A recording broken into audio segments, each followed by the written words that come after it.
BJP नेता और महाराष्ट्र के डिप्टी सीएम फडणवीस की एक चिट्ठी के बाद महाराष्ट्र की सियासत में भूचाल आ गया है। दरअसल गुरुवार को महाराष्ट्र विधानमंडल के विंटर सेशन के दौरान एनसीपी लीडर नवाब मलिक सदन में आए और अजीत पवार की सीट की तरफ बैठकर उनसे बात करने लगे, जिसके बाद ये कयास शुरू हो गए हैं कि क्या नवाब मलिक अजीत पवार गुट में शामिल हो रहे हैं।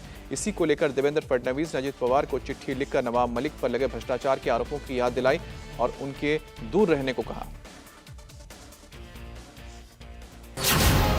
शीतकालीन सत्र में गरमाई महाराष्ट्र की सियासत। फडणवीस की चिट्ठी, अजीत पवार को नसीहत। नवाब मलिक पर बीजेपी की दो टूक। सत्ता के लिए देश हित से समझौता नहीं। महाराष्ट्र विधानसभा के शीतकालीन सत्र में उस वक्त माहौल गर्म हो गया जब एनसीपी नेता नवाब मलिक को लेकर महायुति के सहयोगियों में अनबन की खबर आई। दरअसल महाराष्ट्र के डिप्टी सीएम देवेंद्र फडणवीस ने अजीत पवार को एक लेटर लिखा है जिसमें उन्होंने साफ साफ कहा कि नवाब मलिक को महायुति में शामिल नहीं किया जा सकता, ये उचित नहीं होगा। लेटर में लिखा गया है कि सत्ता आती जाती रहती है पर देश सबसे ऊपर है।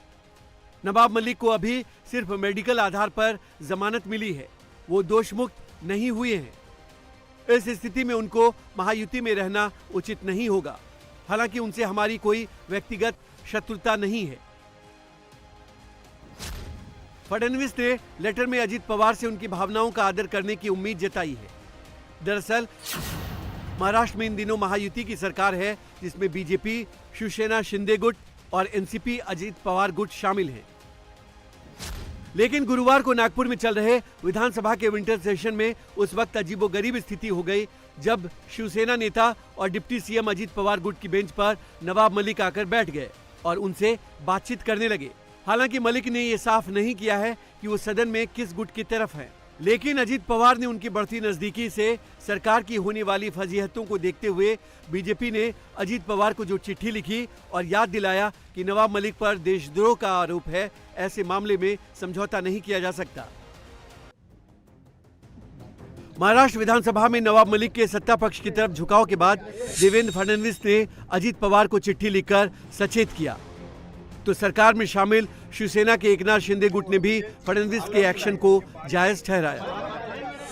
उन्होंने सही कहा है ना, उन्होंने ये कहा है कि पहले हम राष्ट्र को प्रायोरिटी देते हैं, हमारे लिए राष्ट्र प्रथम है, सत्ता हमारे लिए मायने नहीं रखती और सत्य के लिए किसी से भी कॉम्प्रोमाइज करेंगे, कोई भी आएगा और सत्य के लिए उसको हम शामिल करेंगे, ये हमसे होने वाला नहीं। भले सत्ता ना आ रहा है लेकिन जो देशद्रोही का जिसके ऊपर खटला चल रहा है वो अगर हमारे बाजू में अगर बैठता है तो वो हमारे लिए मुसीबत का कारण हो सकता है, इसलिए वो हमारे साथ में नहीं रहना चाहिए, हमारी भी स्पष्ट भूमिका है।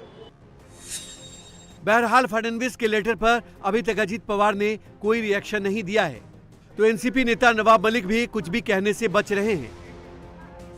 इधर नवाब मलिक पर सियासत तेज होने के बाद एनसीपी शरद गुट के नेता जितेंद्र अहवार ने भी नवाब मलिक को क्लीन चिट देते हुए कहा कि उन पर लगाए गए आरोप साबित नहीं हुए हैं। हमको ना फडणवीस ने क्या कहा है उससे मतलब है, ना अजीत पवार जी ने क्या कहा है उससे मतलब है। हमारी ये पहले से भूमिका रही है, शरद पवार जी साहब की भी ये भूमिका रही है कि नवाब मलिक निर्दोष है। लेकिन